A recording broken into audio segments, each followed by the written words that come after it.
The alarm came at 0347 hours.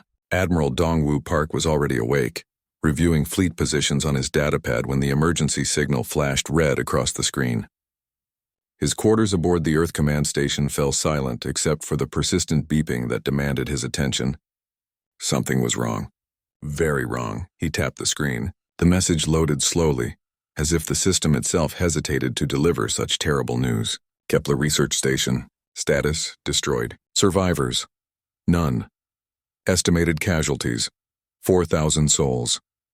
The datapad slipped from his fingers and hit the floor. The screen cracked, but Park didn't notice.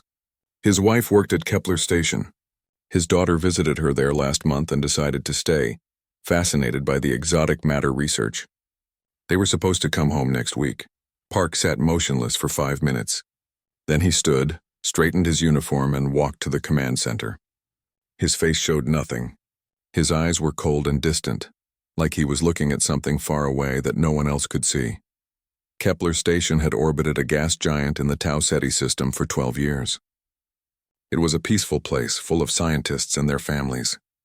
They studied strange types of matter that could bend space and time. The research was important, but it posed no threat to anyone.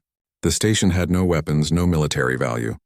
It was protected by the Galactic Council's treaties that made civilian research stations sacred ground.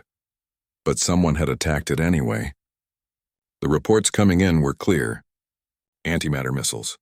Military grade. The station had been vaporized in less than 10 seconds. No warning. No chance to evacuate. Just gone. Dr. Kyungmin Han was already in the command center when Park arrived. Han ran Earth's intelligence division and he looked exhausted. His team had been working all night analyzing what little data survived the attack. "Show me everything," Park said quietly. Han pulled up the tactical display. The debris field was massive.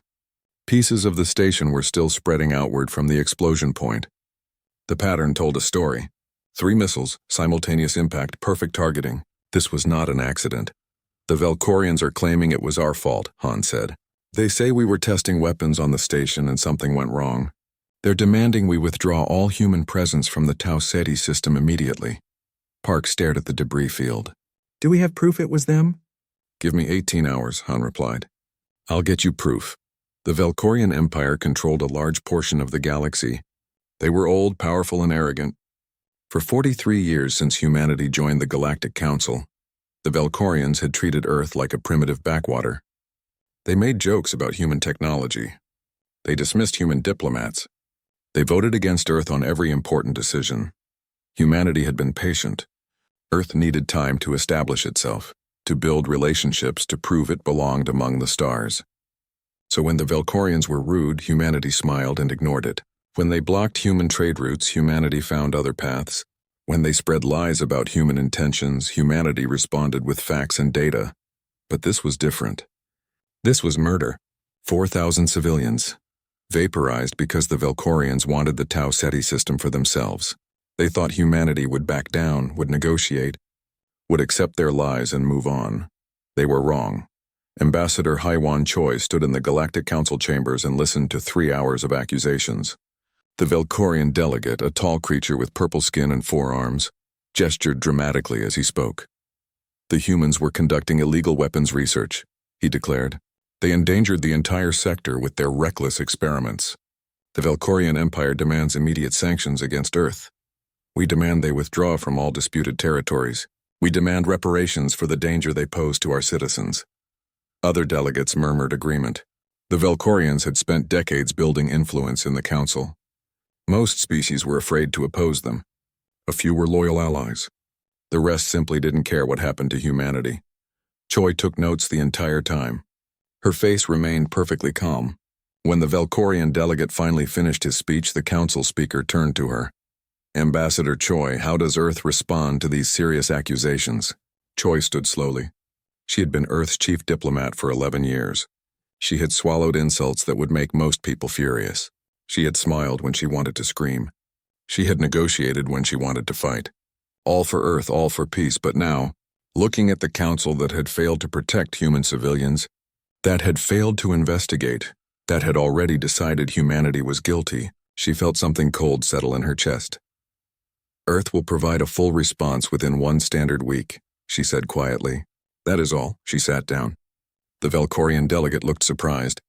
He had expected her to beg, to defend, to plead for understanding. Instead, she gave him nothing. Back on Earth, Dr. Han's team worked without stopping. They examined every piece of debris. They analyzed the chemical signatures of the explosions. They tracked radiation patterns. They reviewed every communication signal in the area during the attack. 16 hours after the attack, Han found what he was looking for. A Valkorian strike cruiser had been in the system. Its transponder was falsified, but the engine signature was unmistakable. The ship fired the missiles, then immediately jumped to faster-than-light speed to escape. But they had been sloppy. They left behind encrypted communications. Han's team broke the encryption in 4 hours. The messages were clear. This was a planned operation, authorized at the highest levels of the Valkorian military. They wanted the Tau Ceti system. They wanted Earth gone. They thought one devastating attack would make humanity surrender. Han delivered his findings to Admiral Park in person. Park read through everything twice. Then he looked up at his intelligence chief. This is solid? Absolutely. We have them. Park nodded slowly. He called an emergency meeting of Earth's military command. 47 senior officers gathered in the secure briefing room. Park stood at the front, his hands clasped behind his back. For 43 years we have been patient, he began. We accepted insults. We ignored provocations. We followed the rules. We believed in diplomacy and peaceful coexistence. We believed that if we were patient enough, if we were reasonable enough, the galaxy would accept us as equals. He paused, letting his words sink in. Yesterday, the Valkorian Empire murdered 4,000 human civilians. They attacked a research station with no military value. They killed scientists and children. Then they lied about it.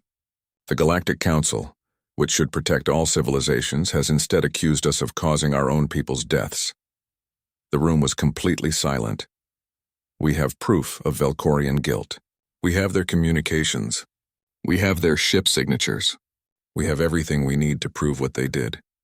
But proof doesn't matter to a council that has already decided we are guilty. Park looked at each officer in turn. So we will not beg for justice. We will not plead our case. We will not hope the council decides to be fair. Instead, we will show the Valkorian Empire, and every other civilization watching, exactly what humanity is capable of when we stop being patient. He activated the tactical display behind him. Plans, targets, fleet positions, all precisely calculated. The Galactic Council meets again in 6 days. In 6 days, I want the Valkorian Empire to understand what they have done. I want them to regret ever hearing the word human.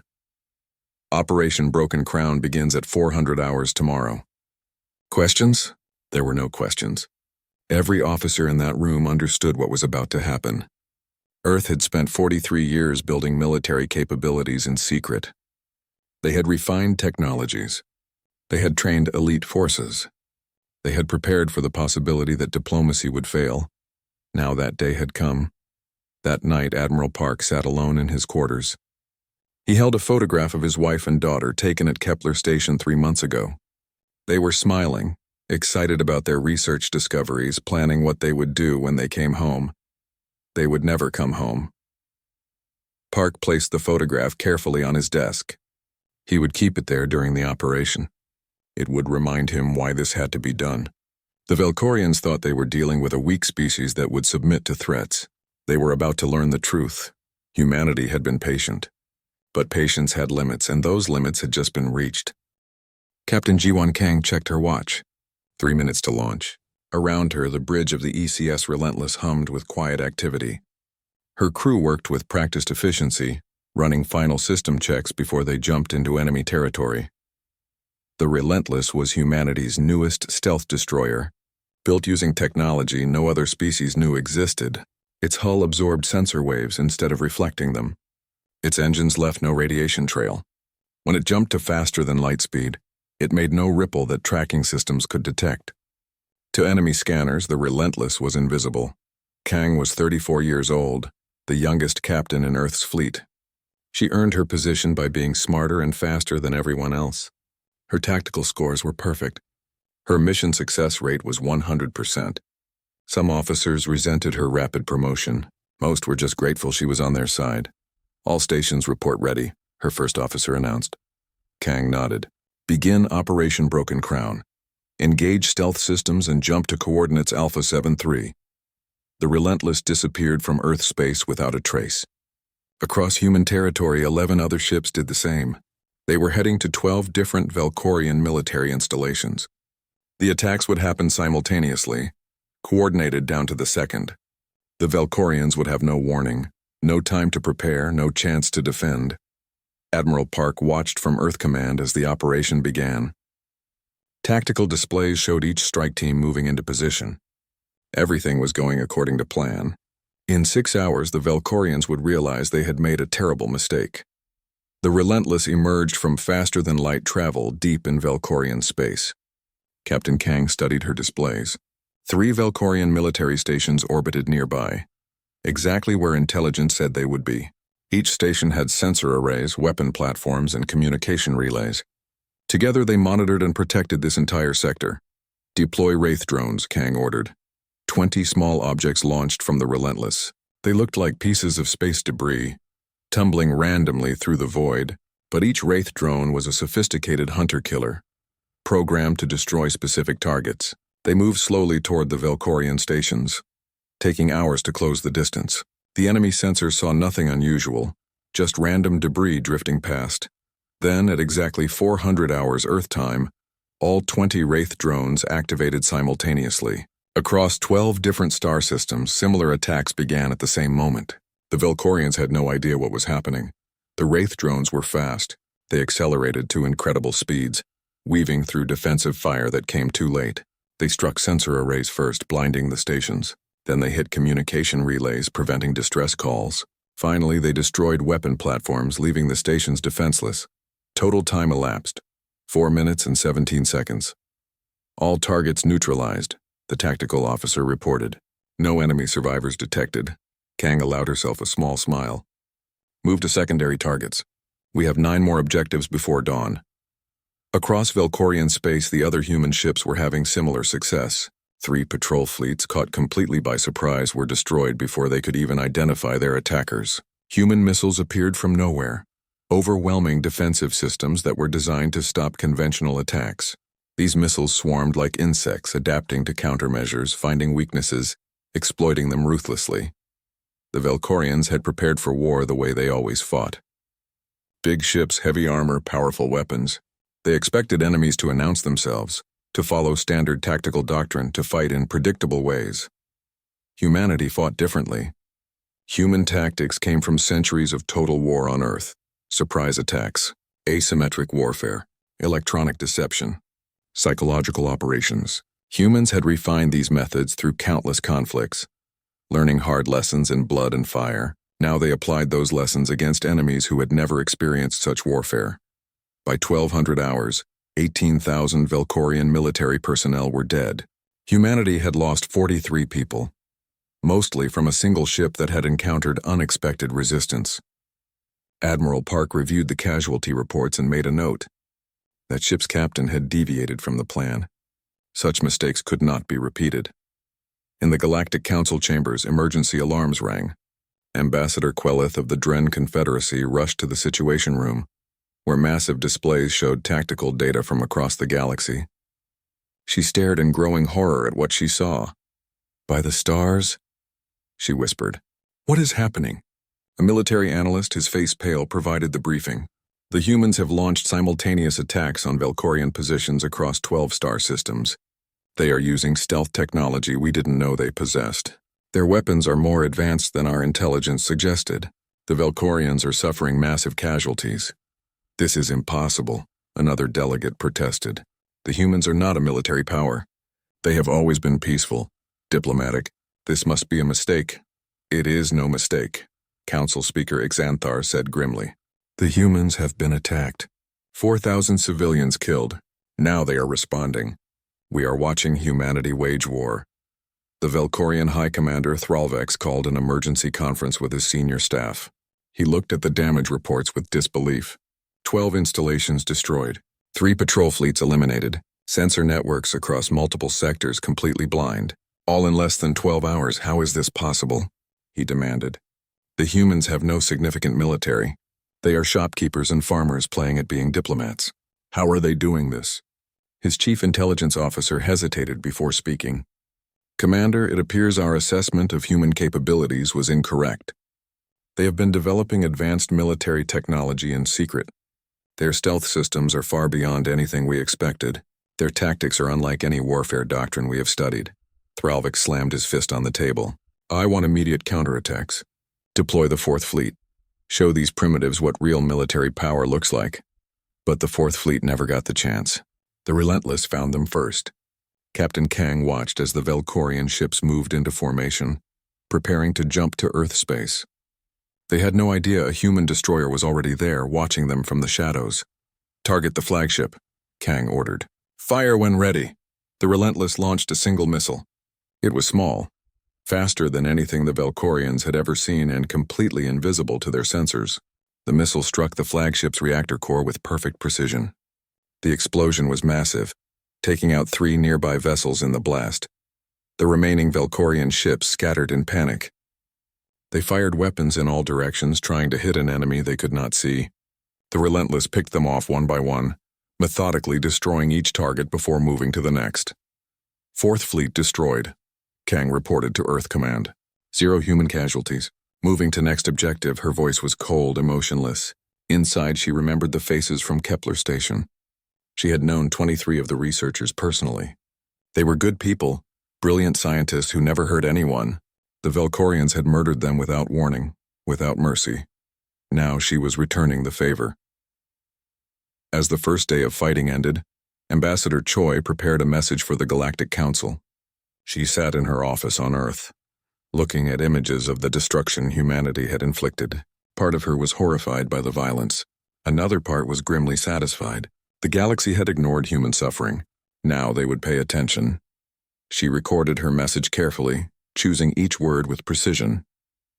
When she finished, she transmitted it to every major government in the galaxy. The message was simple. Earth demanded an investigation into the attack on Kepler Station. You denied it. Earth requested justice for our murdered civilians. You denied it. Earth asked for protection under the treaties you all signed. You denied it. Now Earth will demonstrate what happens when patience runs out. This is day 1. You have 5 more days to reconsider your position. Choose wisely. The transmission ended. Across the galaxy, in government chambers and military command centers, beings of 100 different species watched the message and felt something they rarely experienced. Fear. The humans had been dismissed for decades as weak, primitive, insignificant. They smiled and accepted insults. They negotiated instead of fighting. They followed all the rules.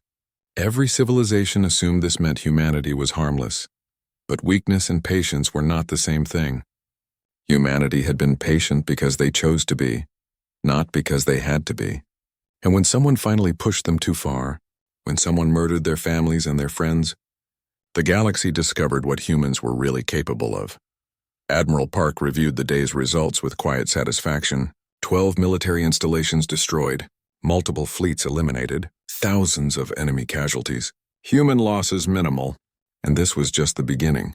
He looked at the photograph on his desk. His wife and daughter smiled back at him, frozen in a moment of happiness that would never come again. Day 1 is complete, he said softly. 5 more to go. The galaxy was watching now. Good, let them watch. Let them see what happened when you attacked humanity's innocent. Let them learn that humans did not forget, and humans did not forgive. Lieutenant Commander So Young Lee checked her armor seals one last time. Around her, 49 other Marines did the same. Their movements practiced and efficient.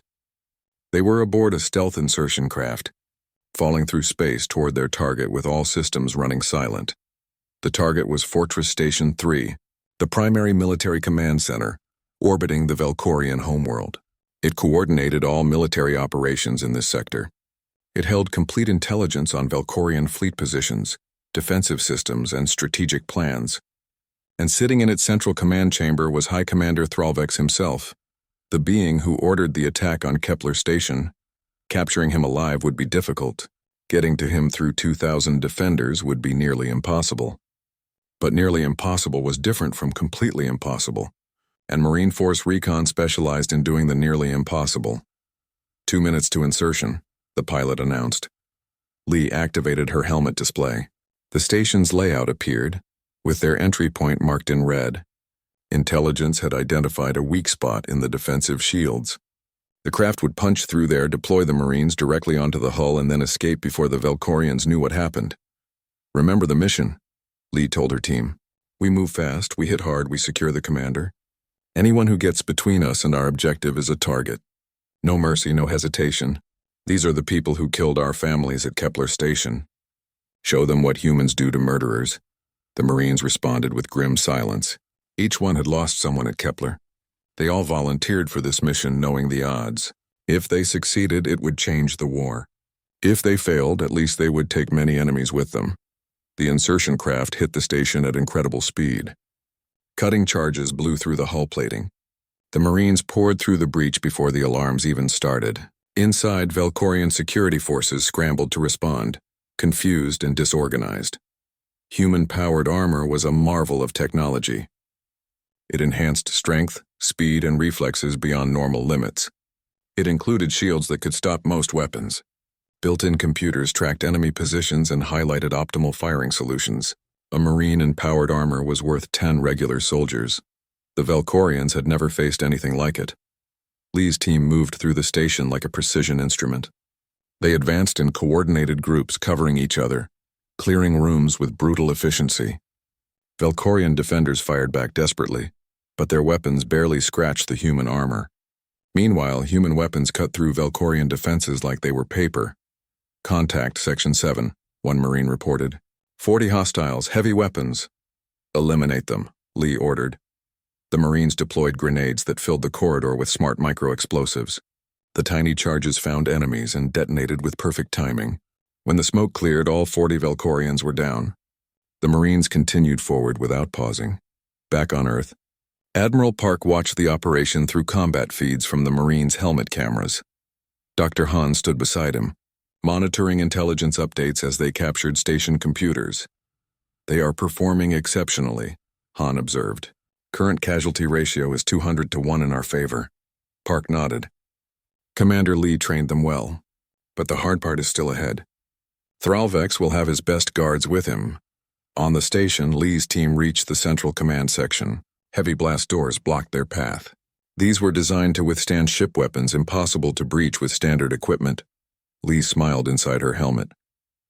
Good thing they brought non-standard equipment. Deploy the lance, she ordered. 2 Marines carried forward a device that looked like a simple tube. They pointed it at the blast door and activated it. A beam of concentrated energy, hot enough to cut through anything, sliced through the door like it was butter. In 30 seconds, they had an opening large enough to pass through. Beyond the door, High Commander Thralvex waited with his elite guard. 50 of the best warriors the Velkorian Empire had to offer, armed with the finest weapons protected by advanced armor. They opened fire the moment the Marines appeared. The battle was intense but brief. Human shields held against the initial barrage. Return fire was devastating and accurate. The elite guards fell one by one, their advanced equipment no match for human technology and training. In 3 minutes, only Thralvex remained, backed into a corner, his weapon empty. Lee walked up to him slowly. Through her helmet speakers, she spoke in the Velkorian language. High Commander Thralvex, you are responsible for the death of 4,000 human civilians. You ordered the attack on Kepler Station. You thought we would be too weak to respond. You were wrong. Thralvex stared at her with a mixture of fear and disbelief. This is impossible. You are primitives. You should not have this technology. You should not be capable of this. You assumed we were primitive because we chose peace. That was your mistake. Now you will answer for what you did. Lee signaled her team. Take him. Alive. The entire operation took exactly 4 hours. 50 Marines against 2,000 defenders. 7 Marines wounded, none killed. High Commander Thralvex captured. Complete intelligence databases downloaded. The Velkorian command structure was decapitated in a single strike. As Lee's team extracted with their prisoner, the galaxy watched in stunned silence. News organizations broadcast footage from the raid. Military analysts tried to explain what they were seeing, but most simply sat speechless. This was warfare unlike anything they had witnessed before.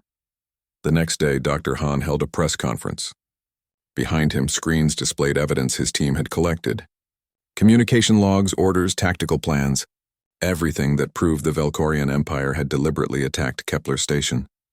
For 3 days, the Velkorian Empire has claimed that Kepler Station's destruction was an accident caused by human weapons testing. Han said calmly, "This is a lie. We now have irrefutable proof of their guilt."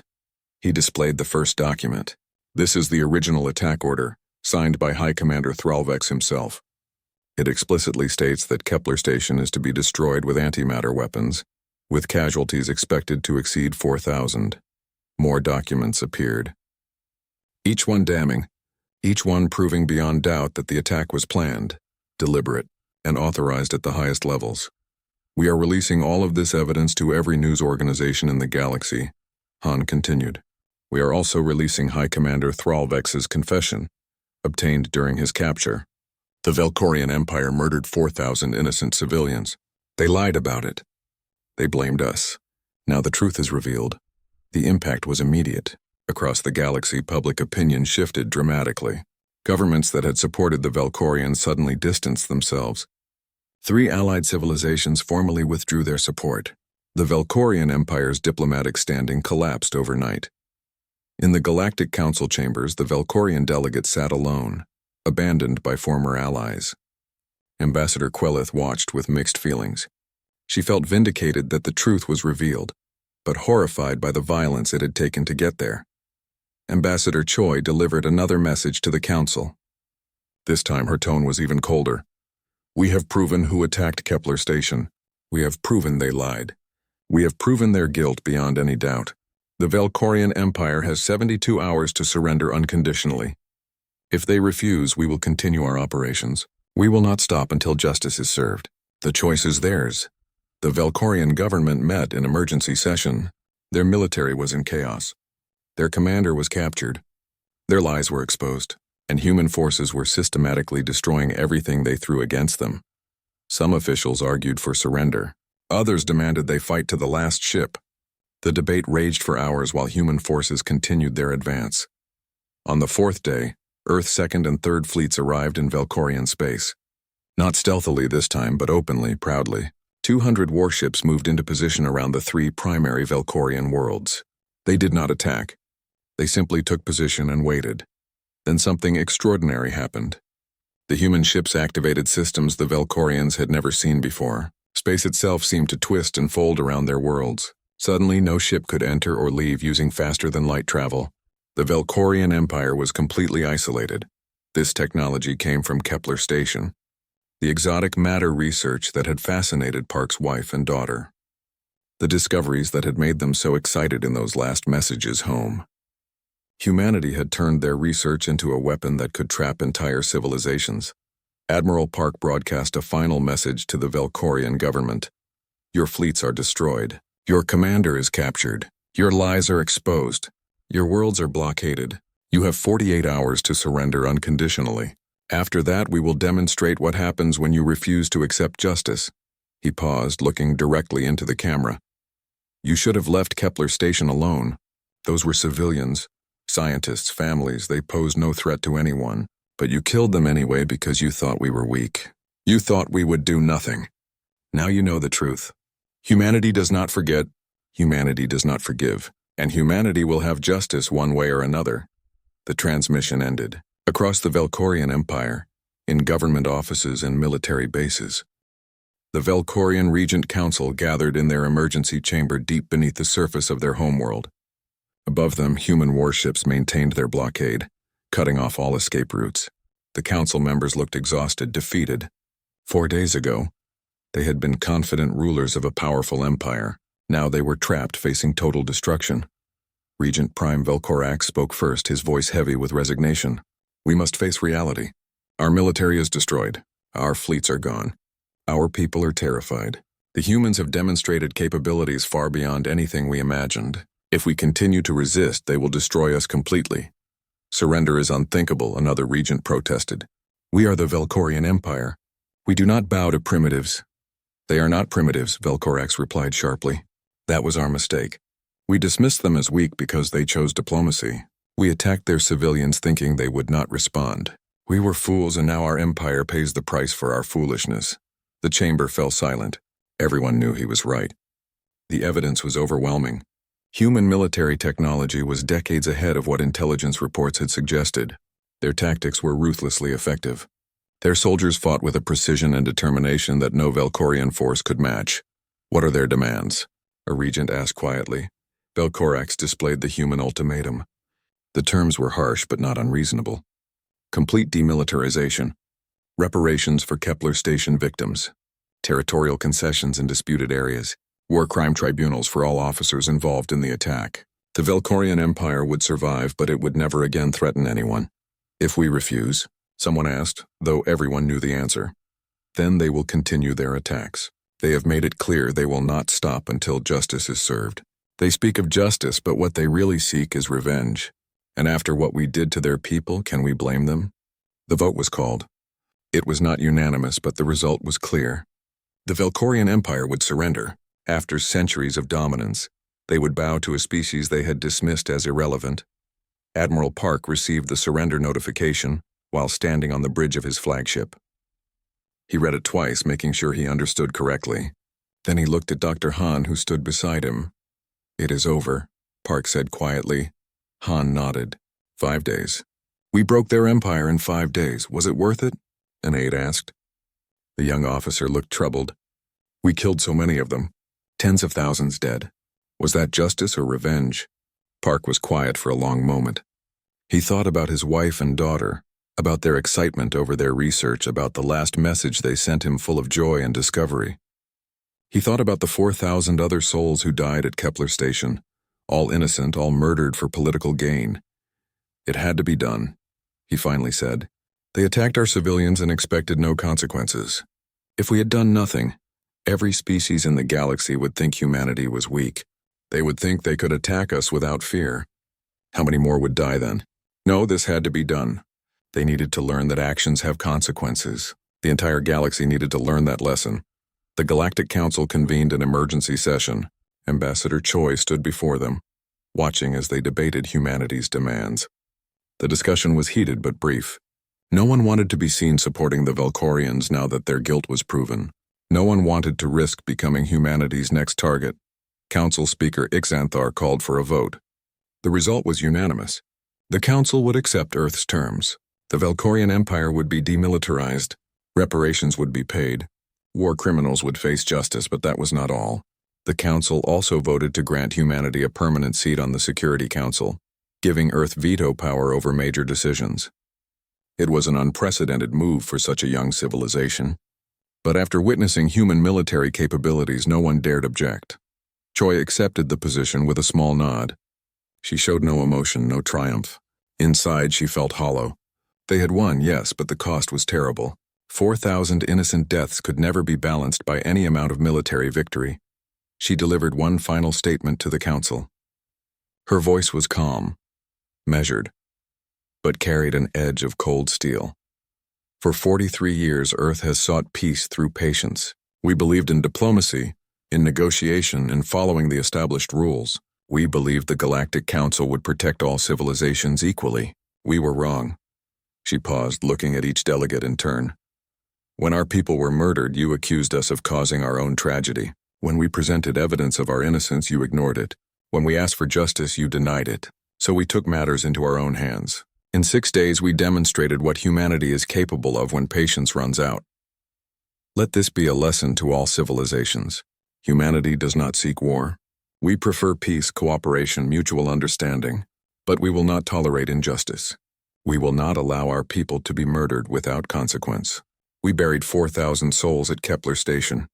The Velkorian Empire is paying the price. Choose wisely how you treat us going forward. She sat down. The council chamber was silent. Ambassador Queleth of the Dren Confederacy leaned toward her colleague and whispered, "Everything has changed. The galaxy will never be the same." On the 6th day, the formal surrender ceremony took place aboard Admiral Park's flagship. Regent Prime Velkorax came in person, escorted by human marines.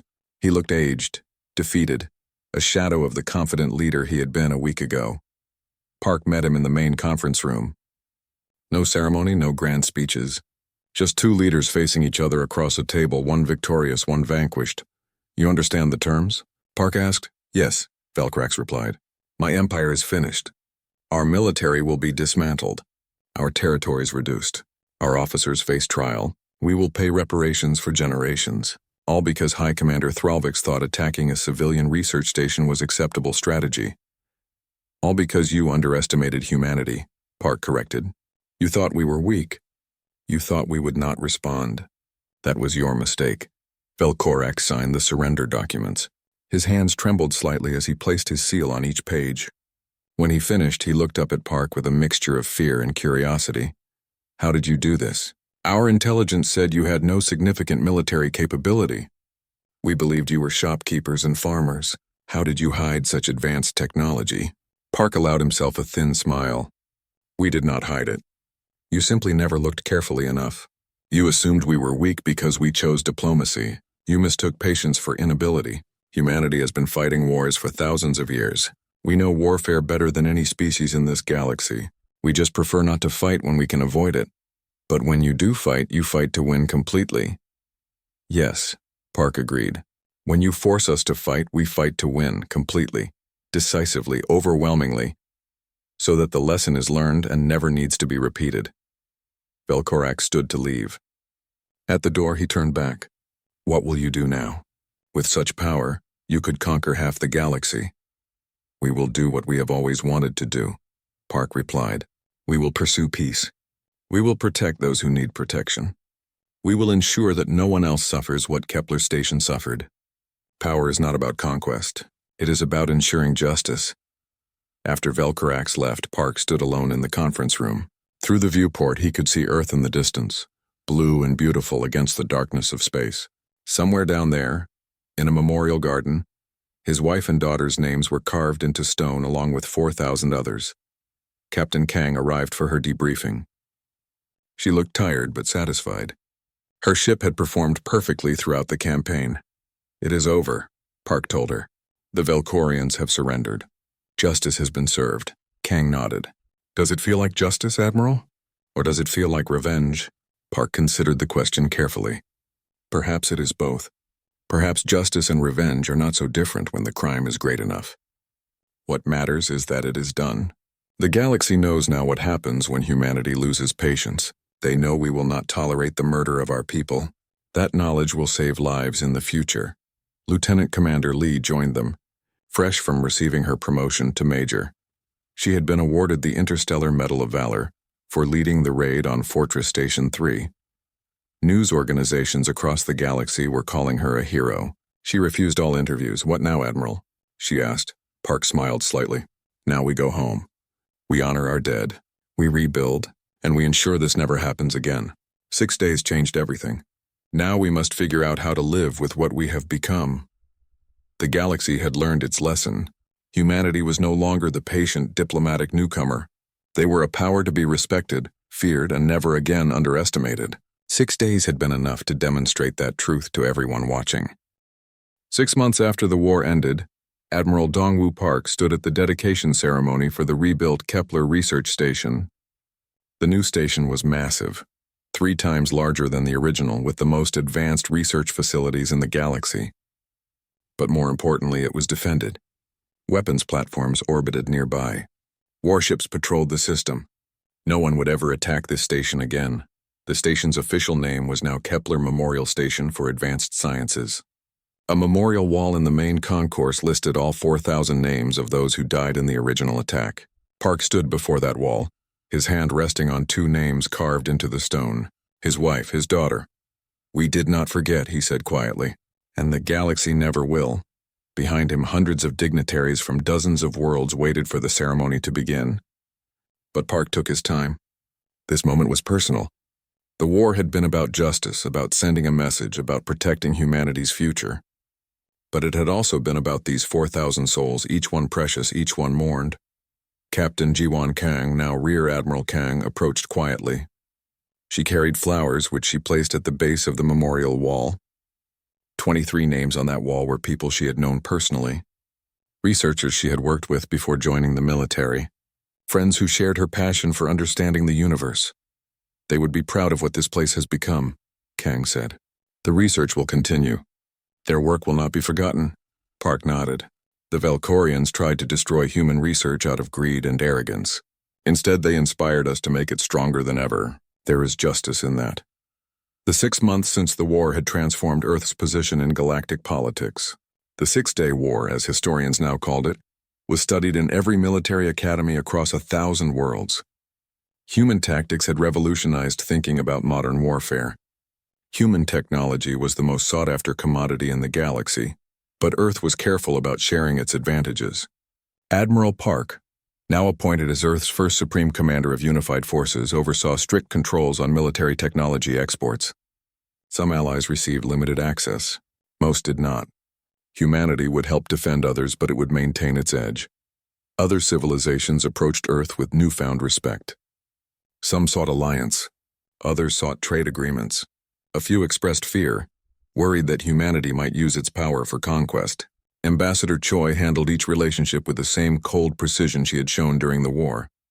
She had become Earth's Secretary General for Extraterrestrial Affairs, wielding enormous influence over galactic politics. When she spoke in council chambers, others listened carefully. No one wanted to repeat the Valkorians' mistake. No one wanted to be on the receiving end of human military action.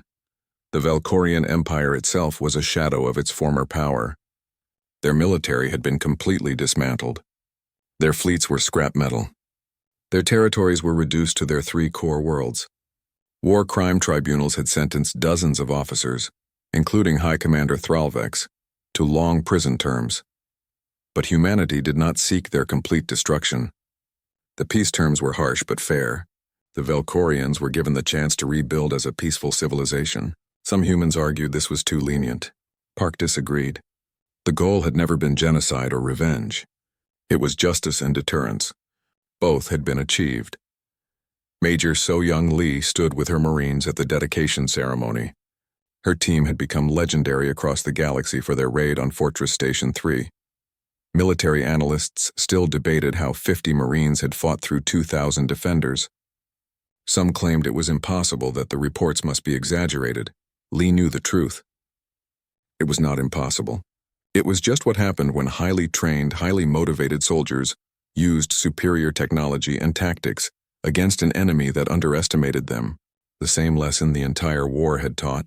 She now led the Interstellar Special Operations Command, training the next generation of elite forces. Her methods were demanding, her standards impossibly high, but those who survived her training became the finest soldiers in human space. They were ready for anything. Dr. Kyung-Min Han watched the ceremony from his office on Earth.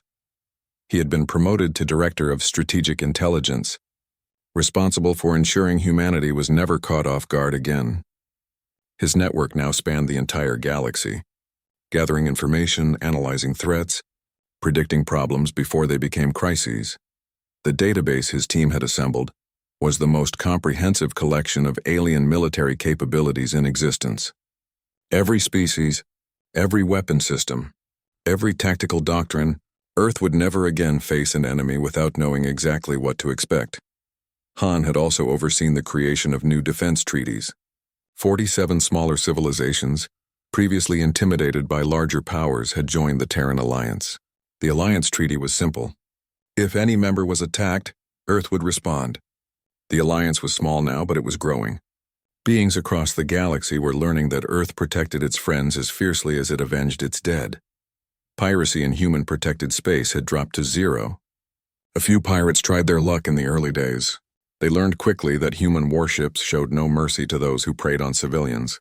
Captain Kang's fleet specialized in anti-piracy operations. Her ships were everywhere, watching, waiting. Criminals fled at the first sign of human presence. The Galactic Council had implemented new laws called the Kepler Protocols. They strengthened protections for civilian research stations. They prohibited false flag operations. They established clear consequences for attacking non-military targets. And they gave Earth authority to enforce these protocols. Some delegates had objected, arguing it gave too much power to one civilization. Ambassador Choi's response was simple. The previous system failed to protect our people. This system will not fail. If you have concerns about enforcement, consider this. Follow the rules and you have nothing to fear from us. Break the rules and remember what happened to the Valkorians. No one objected further. As the dedication ceremony began, Park delivered a short speech. He spoke about the scientists who had died, about their dreams and discoveries. He spoke about humanity's commitment to continuing their work, to ensuring their sacrifice had meaning. He spoke about the importance of defending the innocent and standing against injustice. But he also spoke about peace. "We did not want this war," he said. "We sought peace for 43 years. We exhausted every diplomatic option.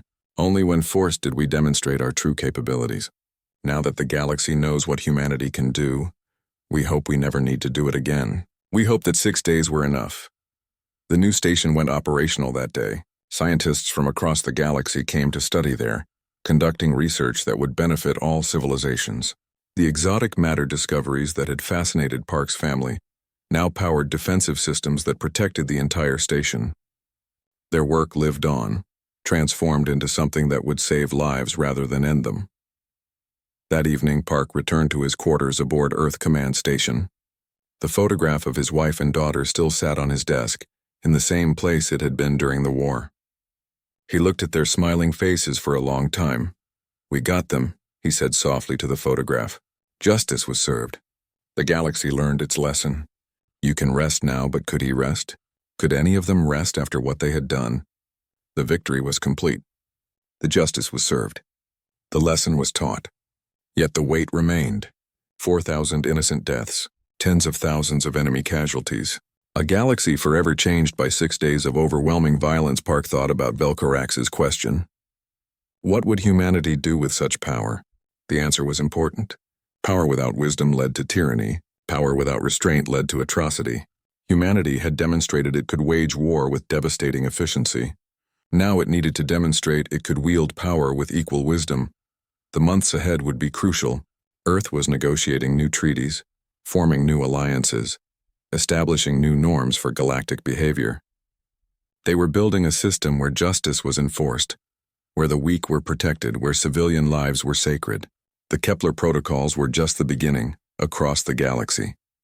In government chambers and military academies and university lecture halls, the story of the 6-day war was told and retold. Each civilization learned the same lesson. Humanity had been patient for decades. They endured insults, accepted slights, followed all the rules. Everyone assumed this meant they were weak, but patience was not weakness. Diplomacy was not inability. Humanity had chosen peace, but they were fully capable of war. When finally pushed too far, when their innocents were murdered and their justice denied, they responded with overwhelming force. 6 days. That was all it took to destroy an empire and reshape galactic politics. Military historians analyzed human tactics endlessly. How did they achieve such lopsided victory ratios? How did their stealth technology work? What made their soldiers so effective? Some answers were provided. Most remained classified. Earth shared enough to demonstrate capability, but kept enough secret to maintain advantage. One professor at an alien military academy wrote in her lecture notes, "Never underestimate humanity. They are not the strongest species. They are not the oldest. They are not the most advanced. But they are the most dangerous when provoked."